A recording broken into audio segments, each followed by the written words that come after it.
Cuando mi hija Emilia murió en mis brazos, pensé que ya había tocado el fondo del dolor. Pensé que nada, absolutamente nada, podía hacerme más daño que sentir cómo su mano se enfriaba dentro de la mía. Descubrí que estaba equivocado en su propio entierro. Cuando el hombre que la abandonó hace 10 años apareció vestido de negro exigiendo su parte de la herencia. Me llamo David Morales. Tengo 68 años. Y en los últimos 4 meses he vivido el infierno más largo y más silencioso que puede conocer un padre. Mirar cómo el cáncer le quitaba la vida a mi única hija, día a día, hora a hora. Emilia era todo para mí. Su madre murió cuando Emilia tenía 12 años. Desde entonces fui padre y madre, cocinero y taxista, tutor y enfermero. Trabajé de noche, trabajé de día, acepté turnos que ningún otro quería.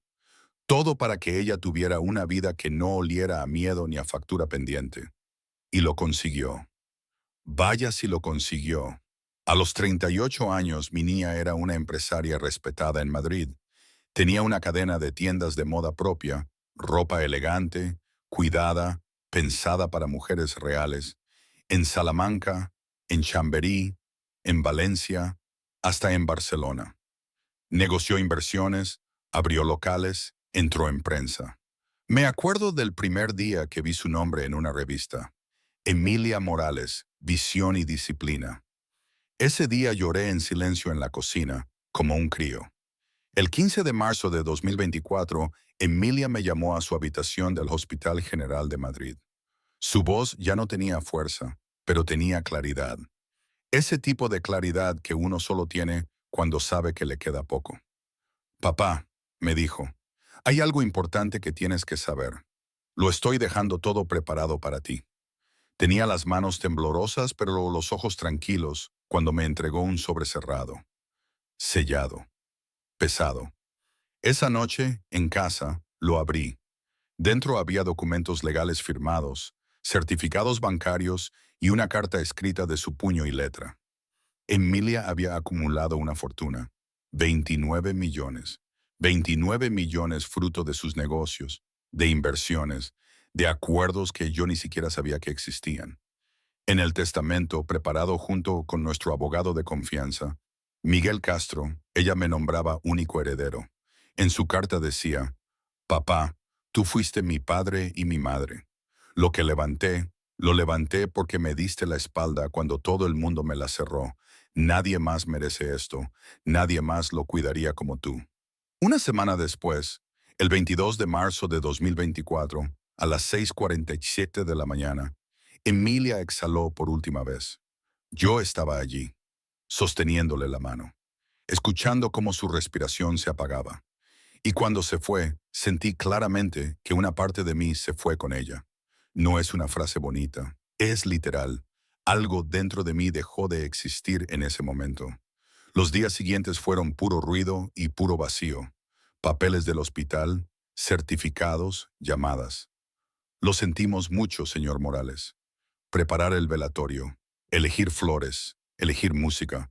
Nadie te dice que enterrar a un hijo también significa elegir qué canción va a sonar mientras la bajan al suelo. El 25 de marzo celebramos la misa en la parroquia de San Francisco, en el centro. Familiares, amigos, socias de negocio, gente de prensa. Había tanta gente que la calle quedó bloqueada.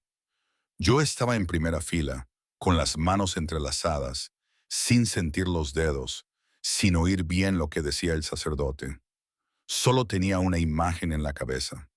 Emilia a los 8 años, con las rodillas llenas de raspones, riéndose porque había aprendido a montar en bici sin ruedines. Fue entonces cuando alguien me tocó el hombro. Al girarme lo vi, traje negro perfectamente planchado, corbata negra, barba recortada, alto, rostro serio, húmedo de lágrimas. Podrías verlo y pensarías, pobre hombre, sufre de verdad. Si no supieras quién es. David, dijo con una voz rota que sonó ensayada, medida, como de actor. Soy Daniel Pérez, lo siento mucho. Hemos perdido a nuestra Emilia. Nuestra Emilia. Durante unos segundos no supe qué contestar. Daniel Pérez. Ese hombre estuvo casado con mi hija 2 años. entre 2012 y 2014. En enero de 2014, cuando Emilia le dijo que estaba embarazada, él desapareció. Una noche se fue y no volvió. Literalmente. Se llevó dinero de la cuenta común, dejó deudas a su nombre y dejó a mi hija sola, embarazada, angustiada, con la presión tan alta que terminó perdiendo al bebé. Y no volvió a llamarla. No volvió a escribirle. Cambió de número. La bloqueó en todas partes. 10 años de silencio absoluto. Y ahora estaba allí, en la primera fila del funeral, hablando de nuestra Emilia. Me hervía la sangre, pero intenté mantener la calma. No quería un escándalo delante del ataúd de mi hija. Emilia odiaba los espectáculos. Siempre decía, la dignidad nunca se negocia en público. ¿Qué haces aquí, Daniel?, le dije en voz baja, sin mirarlo directamente, porque si lo miraba de frente, le clavaba la mano en la cara. Estoy aquí para despedirme de la mujer que amé, respondió él, secándose las lágrimas con un pañuelo blanco. Tuvimos problemas, sí, pero Emilia siempre fue especial para mí. Especial. Escúchame bien. A un padre no puedes decirle eso después de desaparecer cuando su hija está embarazada. No puedes irte, dejarla hundida en deudas, obligarla a rehacer su vida sola. Y 10 años después, ponerte delante de su ataúd fingiendo viudez. Y sin embargo, eso hizo. Y no solo eso. Se sentó justo detrás de mí, en la segunda fila, como si tuviera derecho a estar tan cerca. Lloró fuerte, muy fuerte. Lloró con ruido. Se cubría la cara con las manos, temblaba los hombros, respiraba entrecortado. Sonaba tan dramático que varias personas que no lo conocían se acercaron a consolarlo, pensando que era el viudo. Vi como una de las socias de Emilia le puso la mano en el brazo y le dijo, «Lo siento tanto. Ella te quería tanto». Y él asintió. Asintió. Como si fuera verdad. En la despedida final, cuando acercaron el ataúd para el último adiós, Daniel se levantó, caminó hasta la madera, apoyó la mano sobre la tapa y susurró algo que no pude oír.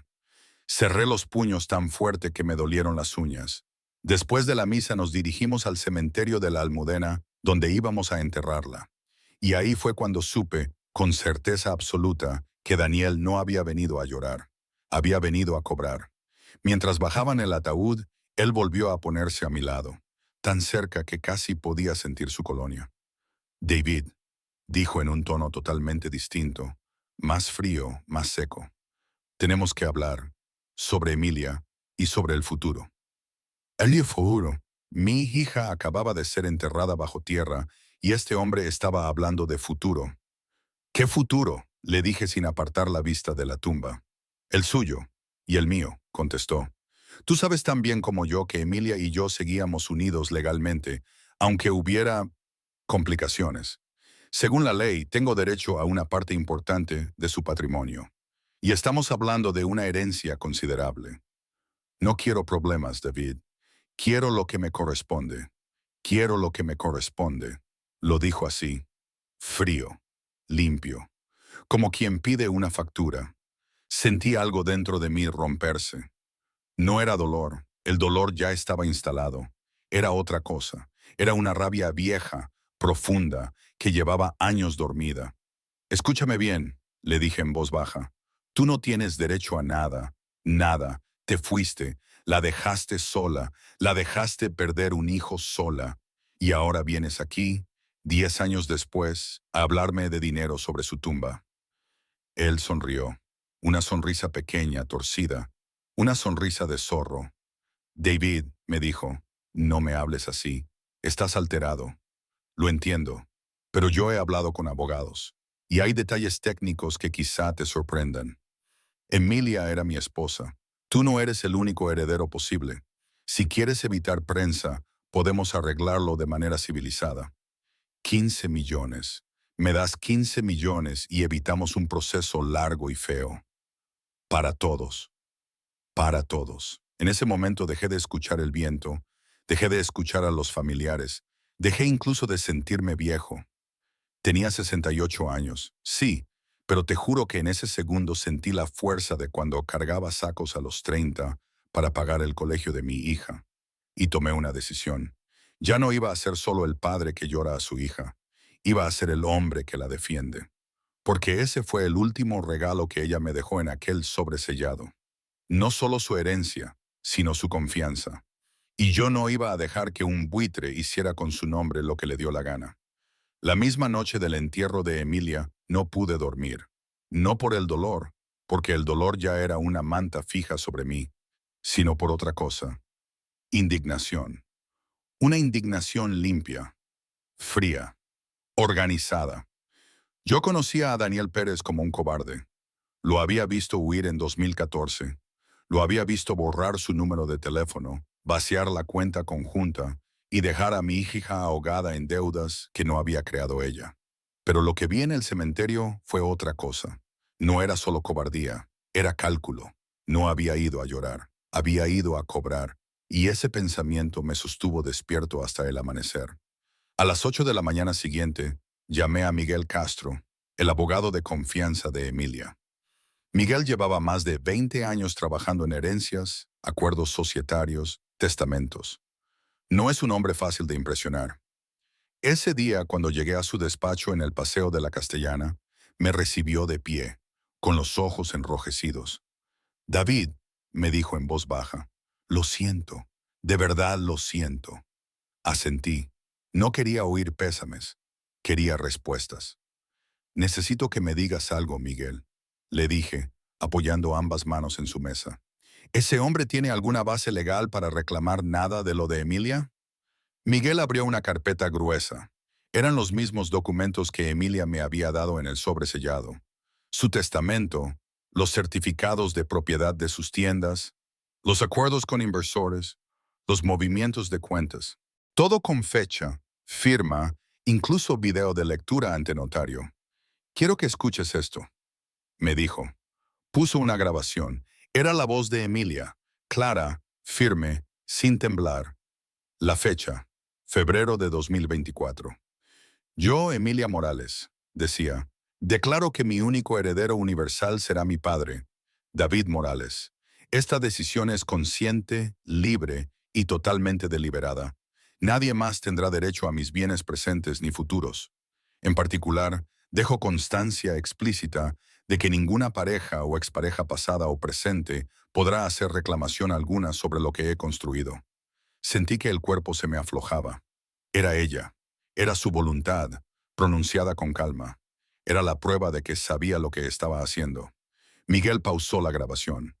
Legalmente, continuó, es sólida. Su testamento es completamente válido.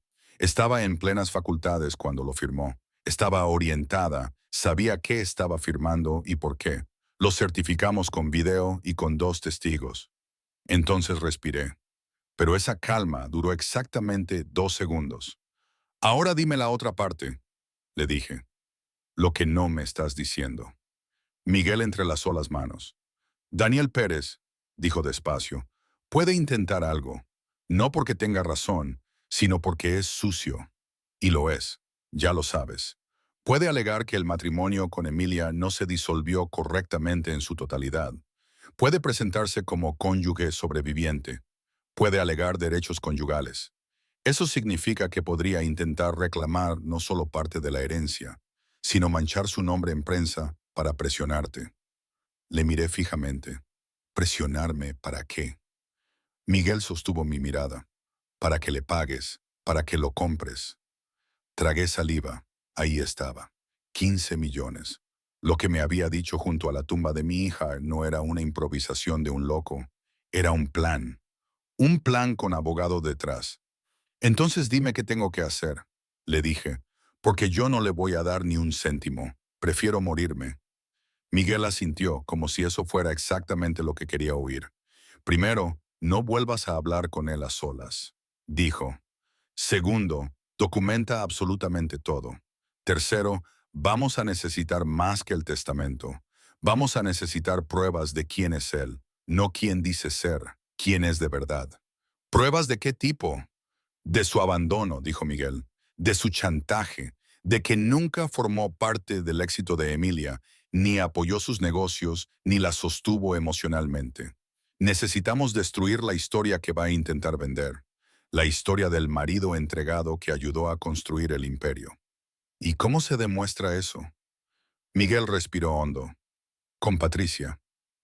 Patricia Navarro había sido la mano derecha de Emilia durante los últimos 5 años. Le organizaba reuniones, gestionaba calendarios, mantenía a raya a periodistas insistentes y a oportunistas que aparecían solo cuando olían dinero. Patricia conocía llamadas, horarios, movimientos. Conocía quién intentaba acercarse y por qué. Y, lo más importante, Patricia era leal. Quedé con ella esa misma tarde en una cafetería pequeña cerca de las oficinas centrales de Emilia, en el barrio de Salamanca. Cuando llegó, supe solo con verla que había cosas que no me había contado antes por respeto al dolor. Tenía el rostro cansado, los hombros tensos, los ojos rojos no solo de llorar, sino de miedo. «Señor Morales», empezó. «David», la interrumpí. «Llámame David. Tú estuviste a su lado hasta el final. Te has ganado eso». Ella respiró hondo y asintió. «David», dijo bajando la voz, «hay algo que tienes que saber sobre Daniel Pérez». Mi corazón empezó a latir más rápido. En los últimos meses, continuó Patricia, él estuvo intentando volver a entrar en la vida de Emilia. No por cariño, por dinero. Sentí una punzada en el estómago. «Explícame eso», le dije. «En diciembre pasado», dijo Patricia, «recibimos una llamada a la oficina. Un hombre preguntando por la señora Morales. Al principio usó un nombre falso, pero yo reconocí la voz porque Emilia, hace años, me había imitado como hablaba él. Era Daniel». Tragué saliva. ¿Y qué quería? Al principio hizo como si fuera algo emocional. Preguntó por su salud. Preguntó si estaba sola, si tenía apoyo. Pero luego empezó con preguntas que no eran normales. ¿Cuántas tiendas tiene exactamente? ¿Cuánto facturan? ¿Quién es el socio principal? ¿Dónde guarda los contratos? ¿Quién tiene acceso a las cuentas? Sentí rabia, esa rabia que te sube por la nuca hasta las sienes. Y cuando Emilia se enteró de que estaba llamando, pregunté, ¿qué dijo? Patricia clavó los ojos en la mesa. Me dijo, si vuelve a llamar, cuelga. No quiero su voz ni en el aire que respiro. Y luego me dio una orden directa. ¿Qué orden? Que grabara todo. Levanté la vista. Patricia abrió su bolso y sacó un pequeño USB plateado. Lo puso entre nosotros, sobre la mesa. Esto, dijo casi en un susurro, son las conversaciones entre Daniel y yo. Y también algo más. ¿Algo más? Patricia tragó. Emilia me pidió que instalara un sistema de grabación en su despacho privado. Me dijo, si ese hombre aparece, quiero que cada palabra quede registrada. Y apareció, 2 veces, el 28 de febrero y el 14 de marzo. Me quedé helado. ¿Entró a verla? Pregunté. Patricia negó con la cabeza. No, Emilia estaba muy débil ya. Estaba con quimioterapia. No podía ir a la oficina. Pero él vino igual. Me exigió hablar conmigo. Me ofreció dinero. Quería información financiera. Quería saber cuánto valía exactamente todo lo que ella había construido. Quería pruebas, números. Y cuando vio que yo no le soltaba nada, cambió de tono. ¿A qué tono? Al tono que usó contigo en el cementerio, dijo Patricia. Chantaje directo. Se me secó la boca. Patricia acercó el USB con 2 dedos. En la primera grabación, dijo, él dice, palabra por palabra, mira Patricia, yo sé que Emilia está enferma. No quiero perder el tiempo si no vale la pena. Si ella no tiene nada que ofrecerme, no voy a hacer todo esto. Como si mi hija fuera una inversión, no una persona. Sentí que el pecho me ardía. Patricia continuó. En la segunda, 15 días antes de que Emilia muriera, dice algo todavía peor.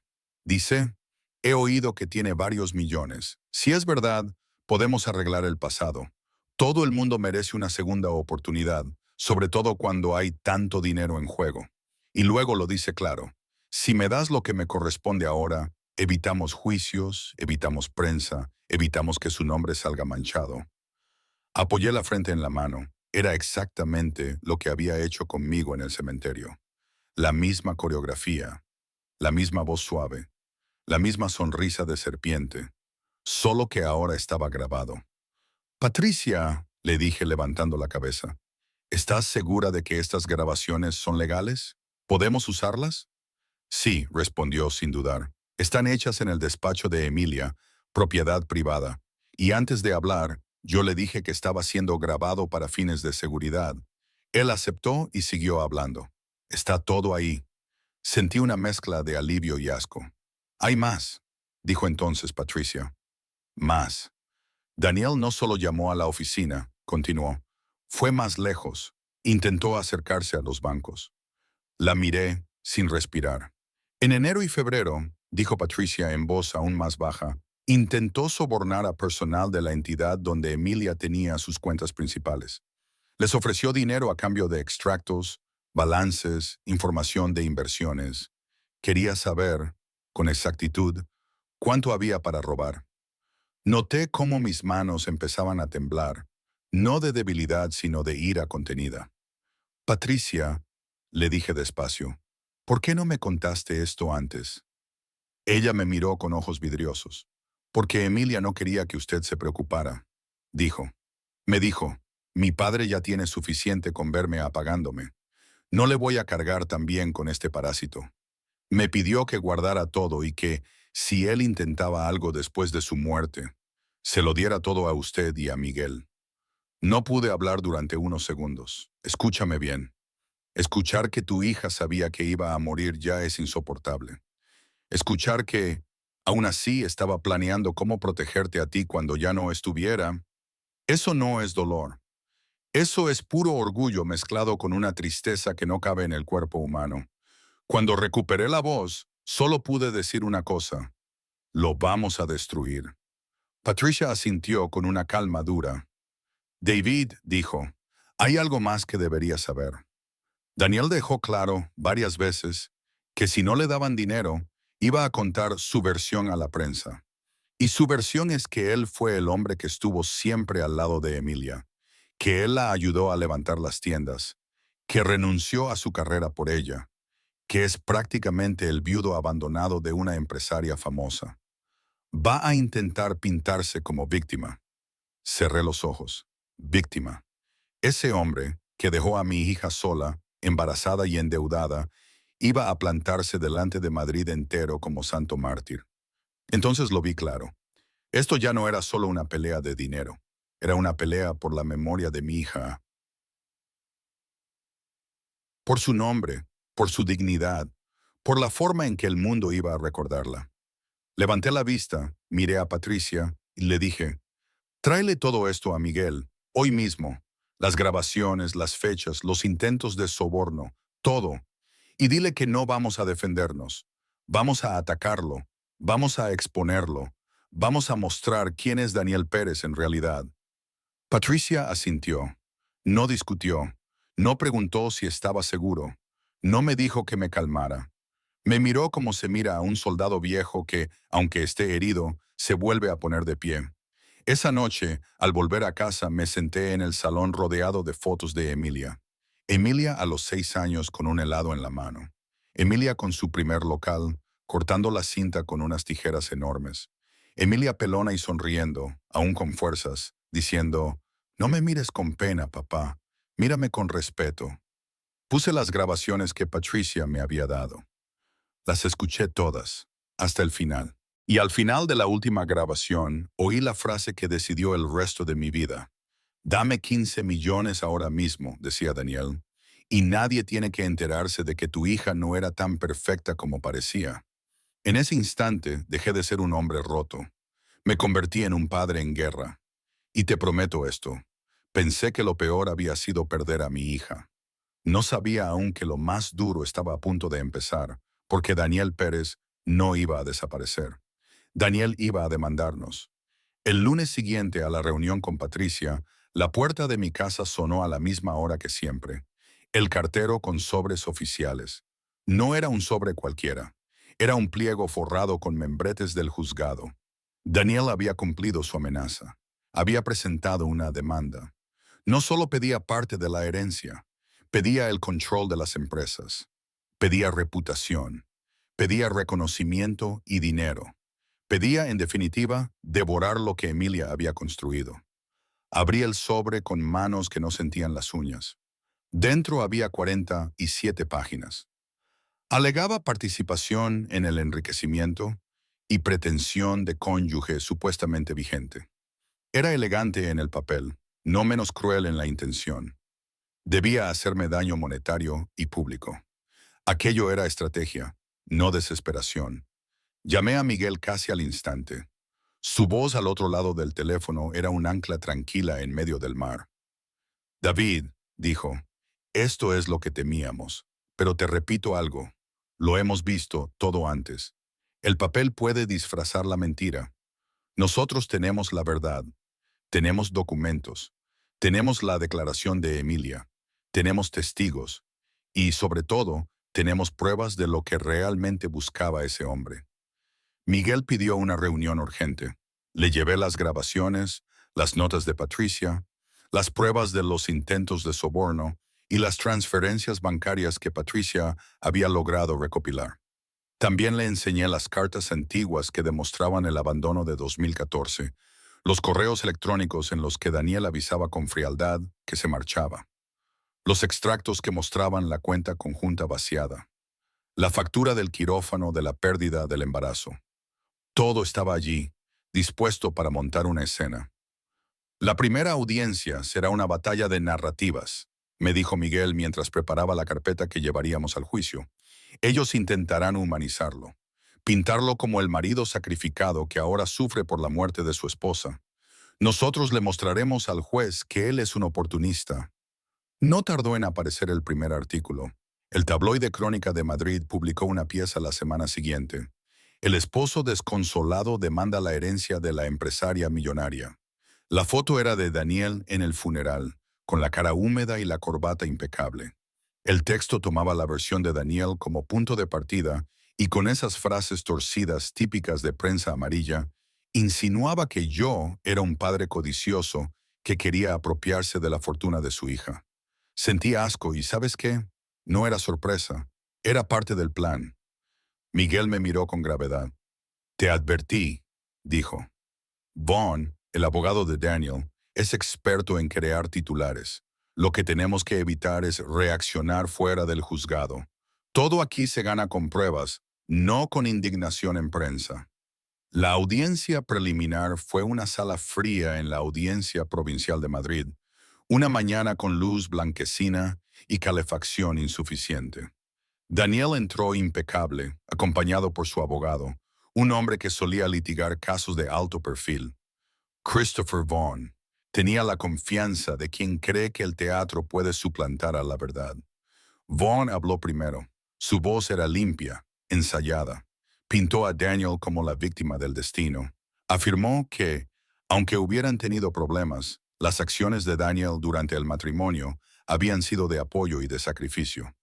Mi cliente, dijo, contribuyó con ideas, contactos y soporte emocional. Tiene derecho a ser reconocido. Sonaban bonitas las palabras. Sonaban peligrosas porque se pueden repetir en muchos desayunos y terminar calando en la opinión pública.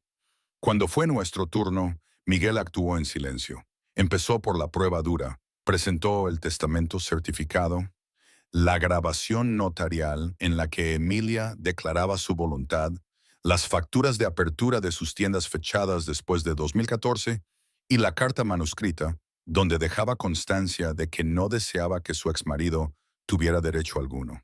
Luego, con calma, pidió reproducir fragmentos de las grabaciones que Patricia había hecho en el despacho. La primera cinta que sonó en la sala fue la del 28 de febrero. La voz de Daniel era la misma que había escuchado en la mesa de la cafetería. Segura, calculadora. Si no tiene nada que ofrecerme, no voy a perder mi tiempo, decía. Se oía además como preguntaba por cifras concretas, por nombres de bancos, por quién tenía acceso a las cuentas. La sala se quedó en silencio. No faltaron miradas de incredulidad. Daniel palideció. Pero lo que realmente quebró su tranquilizante traje fue la segunda grabación. La del 14 de marzo, menos de una semana antes del fallecimiento de Emilia. Allí su voz fue aún más impúdica.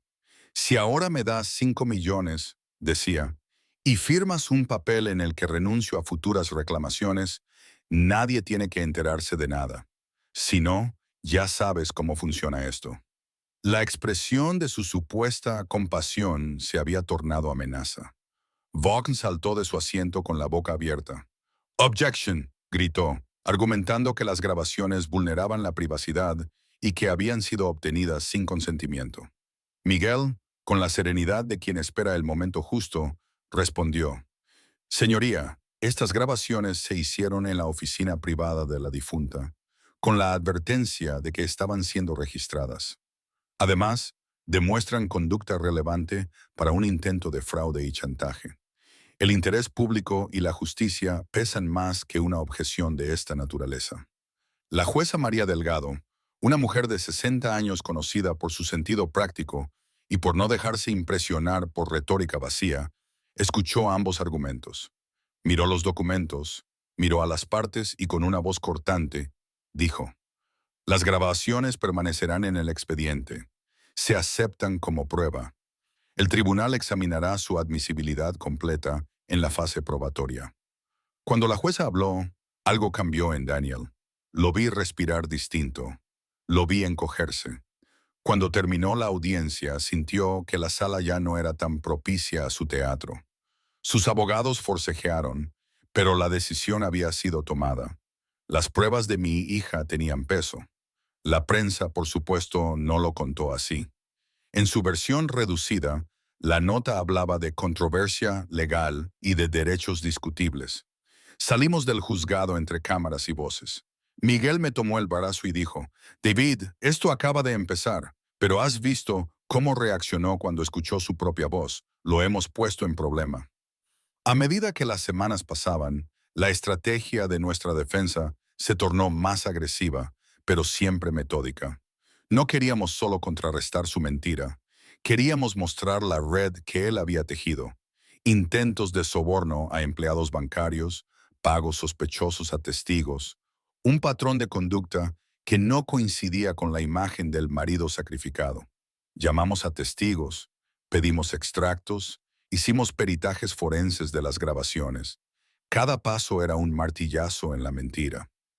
El punto más decisivo fue cuando presentamos pruebas de transferencias bancarias hechas por Daniel a supuestos testigos 10 días antes de su declaración. Bonos, depósitos, movimientos sospechosos. Empezó a dibujarse un cuadro donde no había cabida para la compasión. Todo era cálculo. El juez, que no se deja llevar por la velocidad mediática, pidió tiempo para revisar la materia y concedió 15 días antes de dar una resolución preliminar. 15 días que se convirtieron en 15 noches de espera para mí. No por temor al fallo, aunque eso existía, sino por la ansiedad de ver cómo la verdad se defendía paso a paso.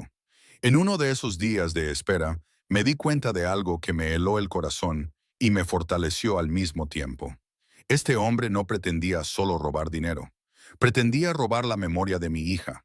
Y mientras más trabajábamos, más claro se hacía que lo que ella me había dejado no era únicamente una suma en una cuenta, sino pruebas, palabras y previsión. Emilia me había dado armamento. No lo desperdiciaría. La sala de audiencias se vació aquella tarde con ecos de pasos y susurros. La ciudad parecía respirar con una calma que no correspondía a mi interior. Yo, que había sido camionero, albañil, dependiente y padre, sabía una cosa. La verdad, aunque lenta, se abre paso como una grieta en la roca. Solo hace falta paciencia y fuerza para seguir golpeando. Cuando la jueza Delgado anunció que la decisión saldría dentro de 15 días, supe que no era el final, pero vi que la marea había cambiado. En el fondo, sentí que algo más se había movido. La verdad, la de Emilia, la que había quedado grabada en un pendrive y en su testamento, ya no podía ser silenciada por un traje bien cortado y una sonrisa ensayada. Los 15 días que siguieron fueron un purgatorio. No dormía más de 3 horas seguidas. Me despertaba con el sonido de la voz de Emilia en las grabaciones y el eco de aquella frase: «Nadie más lo cuidaría como tú». Me levantaba, hacía café y me sentaba frente a la ventana, mirando cómo Madrid amanecía gris sobre los edificios. La vida de los demás seguía, pero la mía se había convertido en un compás suspendido entre la justicia y la rabia. El día 14, Miguel me llamó. «David, hay noticias», dijo con su tono seco. La jueza va a emitir resolución mañana. Quiero que estés en la sala. Pase lo que pase. No hables. No reacciones. Solo escucha. Esa noche volví a escuchar las grabaciones una última vez, como si necesitara recordar por qué estaba luchando. Ya no lloré. Ya no temblé. Había pasado del duelo a la determinación. El 29 de mayo de 2024, el Tribunal Superior de Justicia de Madrid emitió la resolución preliminar. La jueza Delgado habló con voz firme, sin adorno. Este tribunal reconoce la validez total del testamento de la señora Emilia Morales. El demandante, señor Daniel Pérez, no demuestra ni vínculo matrimonial vigente ni participación comprobable en las actividades empresariales de la difunta. Por tanto, se desestiman las pretensiones patrimoniales del demandante y se impone una multa por litigio temerario. La sala entera se quedó en silencio. Lo recuerdo con una claridad dolorosa. Daniel apretó los labios, miró al suelo y luego hacia la prensa, buscando una cámara que le diera compasión, pero no la encontró. Solo la mirada de la jueza, impenetrable. Miguel me tocó el hombro y susurró, «Hemos ganado esta batalla». Pero él y yo sabíamos que no era el final. Esa misma tarde, al salir del tribunal, nos interceptó Patricia. Estaba pálida, agitada, con una carpeta en la mano. «David, tienes que ver esto», dijo. Entramos en un café cercano. Patricia colocó la carpeta sobre la mesa y la abrió. Dentro había impresiones de correos electrónicos y transacciones bancarias. «Esto no es solo un caso civil», dijo. «Esto va más lejos». Levanté la vista. «¿Qué quieres decir?» «Daniel Pérez lleva años haciendo esto», explicó. «No fue solo con Emilia. He recibido mensajes de dos mujeres que trabajaron con él en el pasado. Una, llamada Rosa Fernández, dice que él la estafó con una supuesta inversión inmobiliaria. La otra, una exsecretaria llamada Mercedes López, afirma que la chantajeó con videos personales para sacarle dinero. Y lo peor, Patricia tragó saliva, es que ambas tienen pruebas. Miguel las revisó una por una, con la paciencia de quien desarma una bomba. «Si todo esto es cierto», dijo finalmente, «no estamos ante un hombre desesperado, sino ante un depredador sistemático. Esto puede ser penal, David, no solo civil». Ahí lo entendí. Daniel no era simplemente un exmarido amargado. Era un cazador que vivía de la vulnerabilidad ajena. El tipo que huele debilidad y la llama oportunidad. «Podemos usar esto», dijo Miguel, «para abrir una investigación formal. Pero necesitamos corroborar los testimonios. Quiero entrevistar a esas mujeres». Patricia ya lo había previsto. «Mañana pueden venir ambas», dijo. «Están dispuestas a declarar». La mañana siguiente nos reunimos en el despacho de Miguel. Rosa Fernández era una mujer de 50 años, mirada fuerte, cabello gris recogido en un moño. Hablaba sin temblar. «Daniel me prometió inversión en un local de hostelería», dijo. «Me pidió que transfiriera 50,000 euros. Luego desapareció. Cuando intenté reclamar, me mandó mensajes diciéndome que no hiciera ruido o contaría cosas sobre mí que solo él podía saber. Mostró los mensajes. Eran suyos, con su número, amenazas directas. Luego habló Mercedes López, enfermera. Su voz era más frágil, pero su relato era igual de oscuro. «Lo conocí en 2018», dijo. «Era encantador. Me habló de oportunidades. Luego empezó a pedirme dinero con excusas médicas. Cuando quise terminar, me amenazó. Dijo que tenía fotos mías, que si no le daba más, Leadu las publicaría. Le di todo lo que tenía. Cuando supe lo que hizo con la señora Morales, supe que era la misma historia repetida». Miguel las escuchó sin interrumpir. Luego, con tono profesional, dijo, «Vamos a entregar esto al fiscal. No solo por ustedes, sino porque esto puede desenmascarar a un delincuente habitual». El nombre del fiscal era Roberto Navarro, un hombre de rostro severo, barba canosa y fama de incorruptible. Cuando recibió el dossier, lo hojeó en silencio y luego dijo, «Voy a abrir una investigación, pero quiero advertirles, esto puede tardar.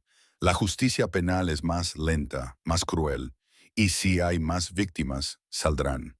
Prepárense». Y salieron. Los días siguientes fueron un desfile de noticias, rumores y artículos contradictorios. Daniel, desesperado por controlar la narrativa, contrató un equipo de relaciones públicas.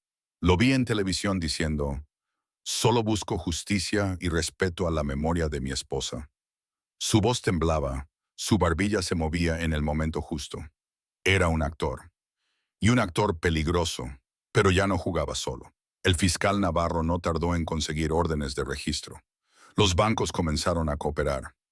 Y lo que encontraron fue dinamita. Transferencias desde cuentas en paraísos fiscales, pagos a intermediarios, documentos falsificados.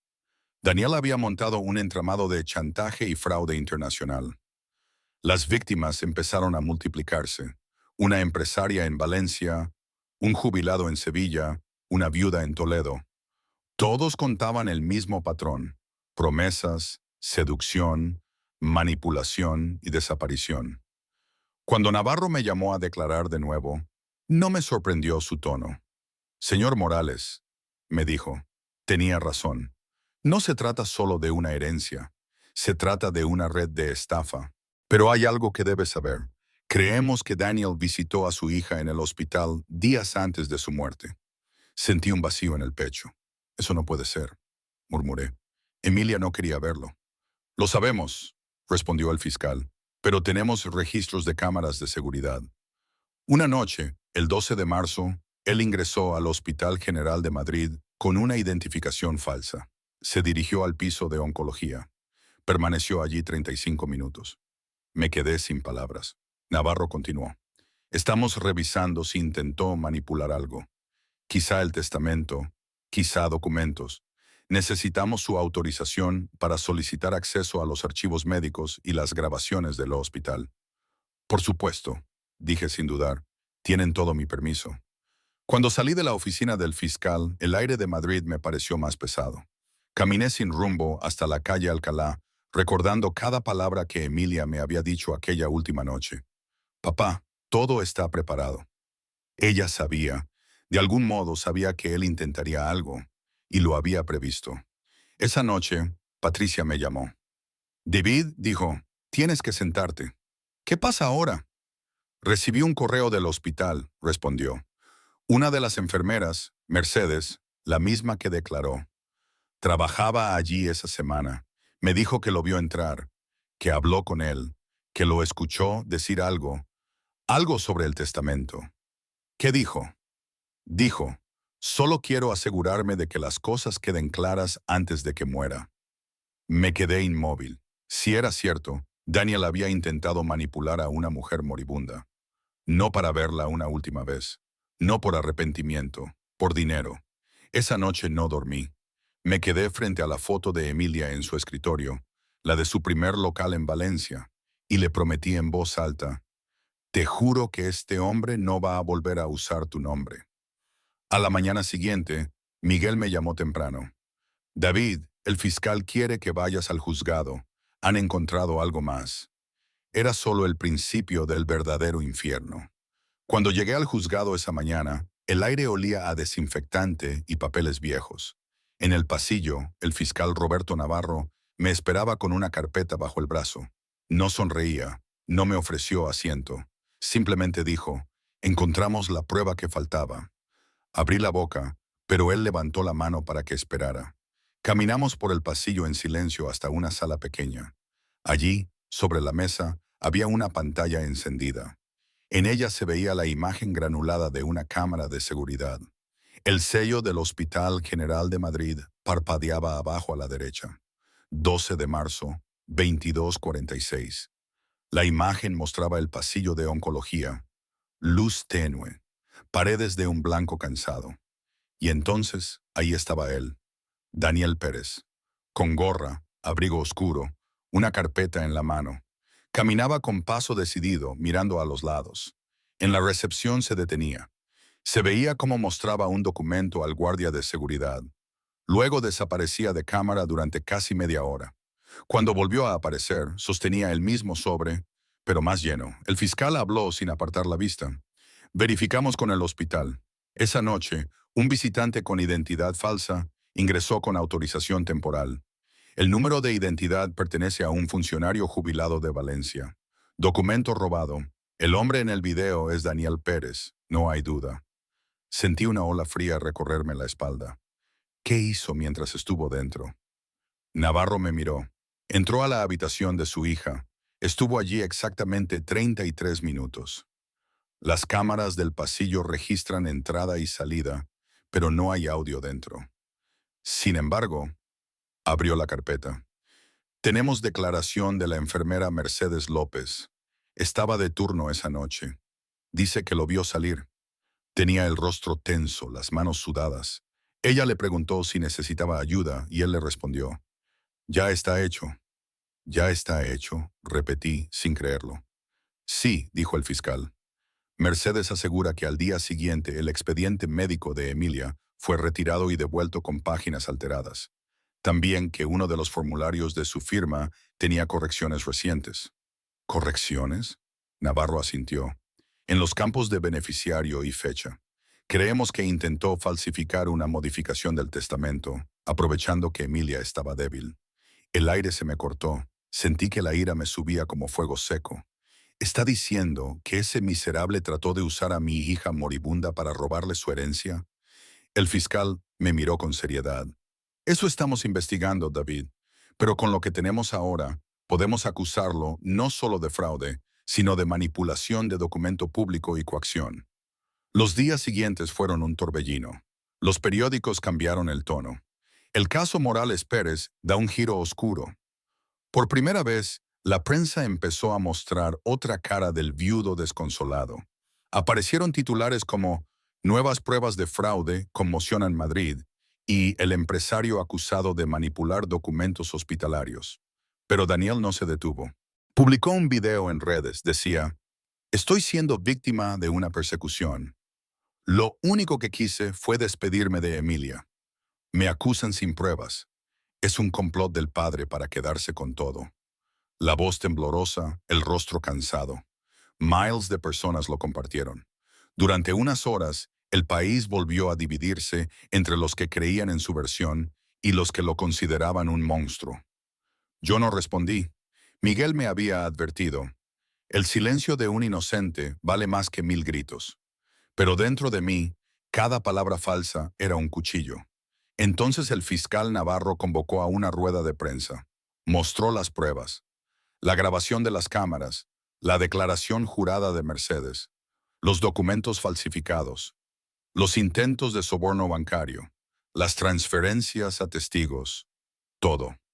Daniel quedó oficialmente imputado por fraude, coacción y falsificación documental. La noticia estalló. Su abogado renunció al día siguiente. Daniel desapareció. Durante 3 días nadie sabía dónde estaba, hasta que lo encontraron en Valencia, escondido en un hotel barato, con pasaje a Panamá y 40.000 euros en efectivo. Lo arrestaron al amanecer. El 17 de junio de 2024 fue su primera comparecencia en la audiencia penal. Lo llevaron esposado, sin traje, sin sonrisa. Lo miré entrar con el mismo abrigo oscuro del video. Parecía más pequeño, más humano. Pero yo ya no creía en apariencias. La jueza Delgado, la misma del juicio civil, presidía la sala. «Señor Pérez», dijo, «se le acusa de fraude, coacción, falsificación de documentos y tentativa de manipulación de testamento. ¿Cómo se declara?» Daniel levantó la barbilla. «Inocente». La palabra cayó como piedra en el agua. Entonces la fiscalía presentó la primera testigo. Mercedes López, la enfermera, subió al estrado. Tenía las manos juntas, pero la voz firme. Esa noche lo vi entrar. Mostró un documento falso. Dijo que era familiar directo y que necesitaba hablar con la paciente. Le expliqué que estaba sedada. Aún así insistió. Entró. Estuvo allí más de media hora. Cuando salió le pregunté si estaba bien. Me miró a los ojos y dijo, «Ya está hecho». La jueza asintió, anotando. ¿Y estaba segura de que era él? Sí, su cara está en las cámaras, y lo recuerdo perfectamente. Luego declararon Rosa Fernández y Antonio Serrano, el contador que había recibido pagos sospechosos. Ambos describieron la misma conducta: promesas, amenazas, manipulación. La defensa intentó desacreditar. Alegaron resentimiento, conspiración, montaje mediático. Pero cada intento se estrellaba contra los documentos, las firmas falsificadas, las cuentas, los audios. Todo encajaba como piezas de un reloj infernal.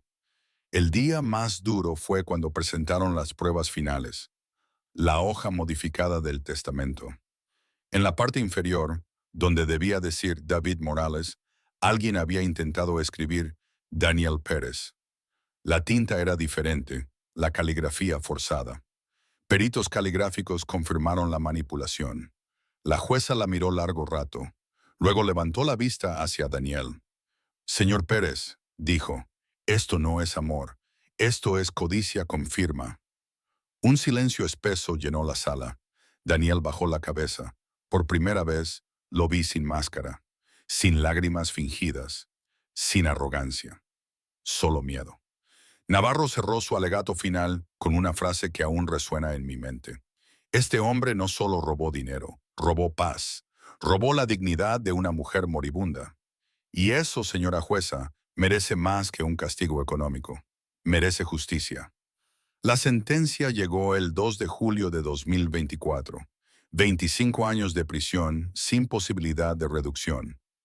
Daniel escuchó en silencio. No lloró, no gritó, solo apretó los dientes. Cuando lo escoltaron fuera, me miró, una mirada vacía como si buscara aún una salida imposible. Yo no sentí triunfo, sentí alivio. Al fin, el aire volvió a tener oxígeno. Cuando salimos, Miguel me dijo, David, tu hija estaría orgullosa. Miré al cielo de Madrid, y por primera vez en meses pensé que tal vez tenía razón. Pero aún no había terminado. Había algo que hacer con todo lo que ella me había dejado. El dinero, los locales, los recuerdos. No podía quedármelos solo para mí. Tenían que tener sentido. Esa noche, al volver a casa, abrí el sobre original. Dentro estaba la carta de Emilia, ya amarillenta por el tiempo. La última línea decía, Papá, si lees esto y yo ya no estoy, asegúrate de que mi nombre siga significando algo bueno. Ahí lo decidí. La Fundación Emilia Morales nació 2 meses después con un objetivo claro: ayudar a mujeres en crisis, ofrecer asesoría legal gratuita y préstamos sin interés para que pudieran empezar de nuevo. Cada euro de aquella herencia se transformó en futuro para alguien. El primer caso fue el de una mujer llamada María Carmen Ruiz. Había sido víctima de estafa, como Emilia lo fue. La fundación la ayudó a abrir su propio negocio de costura. Cuando la vi sonreír por primera vez, entendí que la herencia de mi hija había dejado de ser dinero. Se había convertido en vida. Hoy, mientras te cuento todo esto, tengo 70 años. Camino más despacio. Me cuesta subir escaleras. Pero cada vez que paso frente al cartel de la fundación con su nombre, Fundación Emilia Morales, siento que ella sigue aquí, riéndose, libre de la sombra de aquel hombre. Y entonces entiendo que mi guerra no fue en vano. Porque a veces la justicia tarda, pero llega. Y cuando llega, no trae venganza. Trae paz. El sonido de la lluvia contra las ventanas del despacho de la Fundación Emilia Morales siempre me recuerda aquella tarde en que todo comenzó. A veces, mientras reviso los expedientes de las mujeres que ayudamos, pienso en lo irónico que resulta. El mismo dinero que alguien quiso robar, hoy sostiene vidas enteras. Pero antes de llegar aquí, antes de ver esa paz, hubo otra batalla. Una más silenciosa, más personal. La del después. Cuando Daniel fue condenado, todos esperaban que sintiera victoria. Pero no fue así. Lo que sentí fue vacío. Porque cuando un hombre vive tantos meses con el corazón lleno de rabia, la paz no llega con una sentencia. Llega cuando puedes volver a respirar sin pensar en venganza. A mí me costó. Después del juicio, la prensa convirtió el caso en un símbolo. El padre que venció al impostor. El fraude del siglo. Justicia para Emilia. Pero detrás de los titulares había una vida real. Un viejo que aún ponía 2 platos en la mesa por costumbre. Durante semanas seguí preparándole el desayuno a alguien que ya no estaba. Miguel me visitaba a menudo. No hablábamos de juicios, Solo tomábamos café en silencio, hasta que un día me dijo, David, esto no puede quedarse en castigo. Tiene que transformarse en algo útil. Si no, ese hombre te habrá robado lo más importante, el propósito. Tenía razón. Empecé a revisar los archivos de Emilia, sus correos, sus notas personales. Entre contratos y diseños, encontré algo que cambió mi rumbo. Un documento titulado Proyecto Aurora. Eran apuntes para un programa de microcréditos para mujeres sin acceso a la banca. Quería crearlo cuando terminara su tratamiento. Leí su frase escrita en lápiz. El dinero no debería ser un muro, sino un puente. Lloré, no de tristeza, sino de claridad. Esa sería la base de la fundación. Los primeros meses fueron caóticos. No sabía de fundaciones, ni de estatutos, ni de burocracia. Solo sabía trabajar y cumplir promesas.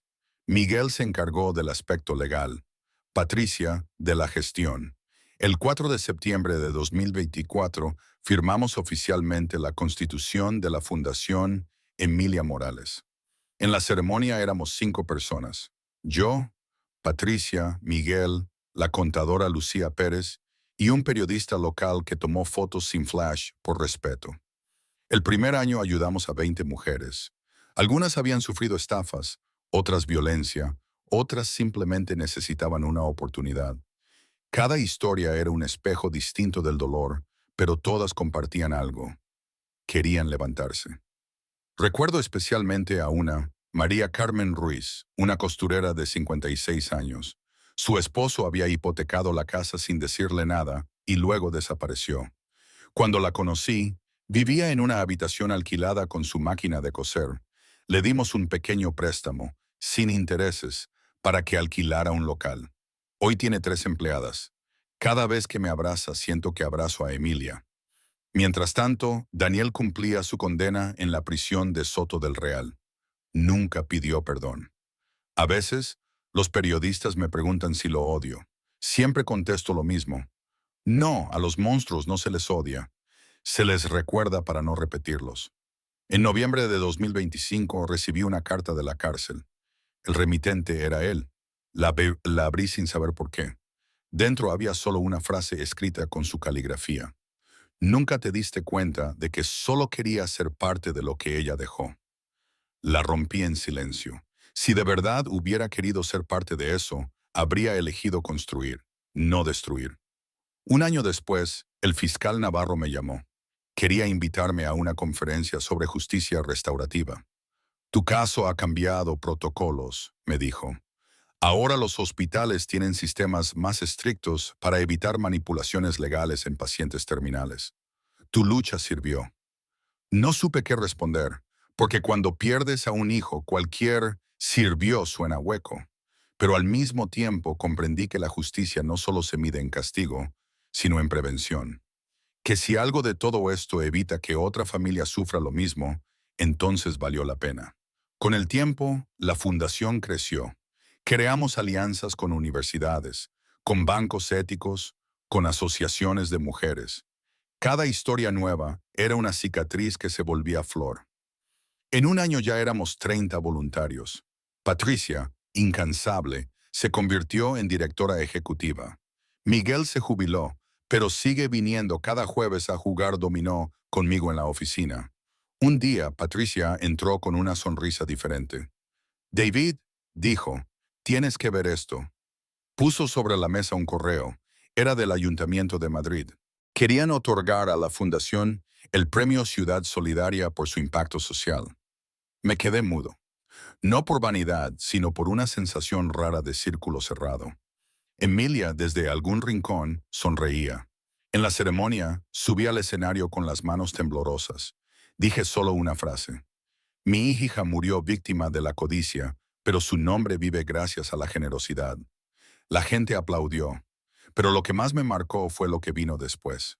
Una mujer del público se acercó, llorando. Me abrazó y susurró. Yo fui una de las que ayudó su fundación. Gracias a ustedes, hoy tengo una casa. No supe su nombre. Solo sé que cuando me soltó, tenía la misma mirada que Emilia cuando logró abrir su primer local. Mezcla de orgullo y paz. Esa noche, ya en casa, me serví una copa de vino. Encendí la radio. En las noticias hablaban de economía, de política, de crisis. Pero yo solo pensaba en una cosa: cómo un solo acto de amor puede transformar la historia de un linaje. Miré la carta de Emilia enmarcada sobre la repisa. Papá, asegúrate de que mi nombre siga significando algo bueno. Lo había hecho, ¿no? Pero había algo más que necesitaba hacer. Algo íntimo. Al día siguiente fui al cementerio de la Almudena. Llevé flores blancas. Me senté junto a su tumba y le hablé como siempre hacía, en voz baja. Lo lograste, hija. El dinero que te quisieron robar ahora alimenta esperanza. Daniel está donde debe estar. Y yo estoy cansado, pero tranquilo. Si mañana me toca irme, me iré sabiendo que cumplí tu última voluntad. El viento movía las hojas secas. Un rayo de sol atravesó las nubes y cayó justo sobre la lápida. Por un instante, juraría que sentí su mano en mi hombro. Sonreí, porque comprendí algo que la muerte nunca podrá borrar. El amor también deja herencia. Hoy, mientras grabo estas palabras, lo hago no para buscar compasión, sino para dejar constancia. Que se sepa que un padre puede perderlo todo y aún así seguir construyendo. Que la justicia puede llegar tarde, pero llega. Que la memoria de los que amamos no se mide en tumbas, sino en lo que hacemos con su legado. Y si alguien escucha esto algún día y está pasando por una pérdida, le diré algo. No busques venganza, busca propósito, porque el propósito sana lo que la justicia no puede. Cierro los ojos y escucho la lluvia otra vez. Afuera, la ciudad sigue girando. Adentro, en el silencio, oigo su risa. Y pienso que quizá, solo quizá, mi historia no fue una tragedia, sino una segunda oportunidad disfrazada de dolor.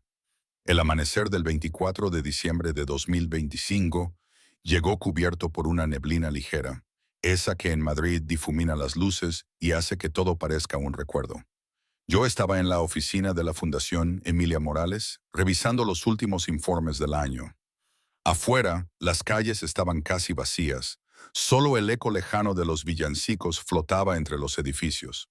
Aquella fecha, curiosamente, coincidía con el aniversario de su nacimiento. Emilia habría cumplido 39 años. Encendí una vela frente a su foto y me quedé mirándola largo rato. En la imagen llevaba un vestido blanco y un sombrero ancho. Sonreía como si nada en el mundo pudiera romper su fe. «Feliz cumpleaños, hija», murmuré. En ese instante, Patricia entró despacio, sosteniendo una carpeta azul.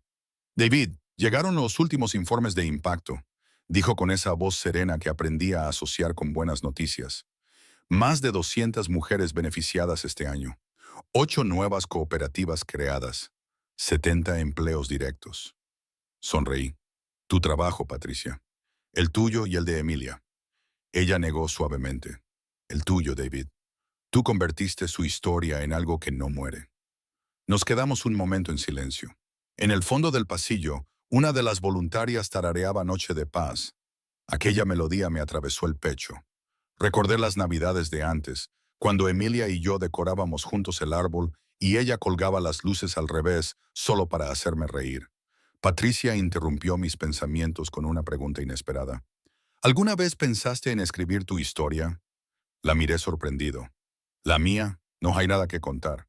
«Te equivocas», dijo. «Hay personas allá afuera que necesitan escucharla. Saber que incluso después de perderlo todo, se puede volver a empezar». No respondí, pero esa noche, en casa, abrí mi viejo cuaderno de cuero. En la primera página escribí: «Esta no es la historia de una herencia, es la historia de cómo el amor sobrevive a la codicia». Y comencé a escribir. Pasaron semanas, el invierno se fue, la fundación creció, y con cada proyecto nuevo sentía menos peso sobre los hombros. Hasta que una mañana recibí una llamada inesperada. Era el fiscal Roberto Navarro. «David», dijo, «deberías saberlo antes de que salga en los medios. Daniel Pérez ha muerto». El silencio se hizo eterno. «¿Cómo?» «Infarto. Ocurrió anoche en prisión. No hubo violencia. Solo terminó». No supe qué decir. Me quedé con el teléfono en la mano, mirando el vacío. No sentí alegría ni tristeza, solo un cierre. como cuando una puerta que lleva años abierta finalmente se cierra sola. Navarro añadió, dejó una carta dirigida a usted. El juez me autorizó a entregársela. Esa tarde, el fiscal vino personalmente a mi casa. Me dio un sobre sellado con mi nombre escrito torpemente. Dudé en abrirlo, pero lo hice. Dentro había una hoja amarillenta con letra temblorosa. David, no espero perdón. Solo quería que supieras que soñé con ella hasta el final, que cada noche veía su rostro y en su silencio entendí lo que nunca quise ver, que el amor no se mide en lo que uno toma, sino en lo que uno deja. Fui un cobarde, y la cobardía es otra forma de muerte. Ojalá la vida me hubiera enseñado antes lo que la prisión me obligó a aprender. Daniel. Doblé la carta y la guardé en un cajón. No por compasión, sino porque era parte de la historia. Hasta los villanos dejan huellas, y las huellas, a veces, sirven para advertir a los que vienen después. El 15 de marzo de 2026, justo 2 años después de la muerte de Emilia, inauguramos la primera Casa Aurora, un centro de formación gratuito para mujeres emprendedoras. En la entrada, una placa de bronce decía, dedicado a Emilia Morales, cuya luz sigue guiando a quienes se niegan a rendirse. Vinieron autoridades, periodistas, exalumnas de sus tiendas y también muchas de las mujeres que la fundación había ayudado. Patricia me pidió que dijera unas palabras. Me temblaban las manos, pero hablé desde el corazón. Mi hija soñaba con un mundo donde nadie fuera juzgado por caer, sino por levantarse. Esta casa es eso, un lugar donde las caídas no son finales, sino comienzos. Gracias por mantener su sueño vivo. Hubo aplausos, lágrimas, abrazos. Pero lo más conmovedor fue ver a María Carmen, aquella costurera que ayudamos primero, entregar su primer donativo a la fundación. Quiero devolver un poco de lo que recibí, me dijo. Ustedes me devolvieron la vida. Esa noche regresé a casa con el alma en calma. Abrí la ventana y miré el cielo. Había una sola estrella visible, brillante, fija. Me senté frente al escritorio y continué escribiendo mi cuaderno. A veces el amor no gana en vida, pero deja raíces que ni la muerte puede cortar. Luego guardé el cuaderno en una caja, junto a las fotos de Emilia, su primera factura de tienda, y la carta de Daniel. Cerré la caja con llave y la coloqué en el armario. No como un recuerdo triste, sino como testimonio de que la oscuridad no vence si uno decide encender una vela. Hoy, 2 años después, la fundación ha ayudado a más de 500 mujeres. Cada una tiene su propia historia. Una panadera en Sevilla, una diseñadora en Bilbao, una agricultora en Galicia. Todas llevan algo de Emilia en sus sueños. Yo sigo viniendo cada mañana, a veces solo para escuchar el murmullo del café, el sonido de las teclas, el eco de la esperanza que se respira en esas paredes. Y cuando Patricia me pregunta si algún día pienso retirarme, le contesto siempre igual, el amor no se jubila. Esta es mi confesión, mi herencia y mi paz. Si alguien escucha mis palabras, que recuerde, el dolor puede destruirte o purificarte, según lo que elijas hacer con él. Yo elegí construir, y ahora que cierro este relato, vuelvo a la frase que mi hija me dejó escrita en su última carta. Papá, asegúrate de que mi nombre siga significando algo bueno. Cumplí, hija, y mientras haya una sola mujer en este país levantándose gracias a ti, tu nombre seguirá vivo, porque las historias no terminan con la muerte, sino cuando dejamos de contarlas.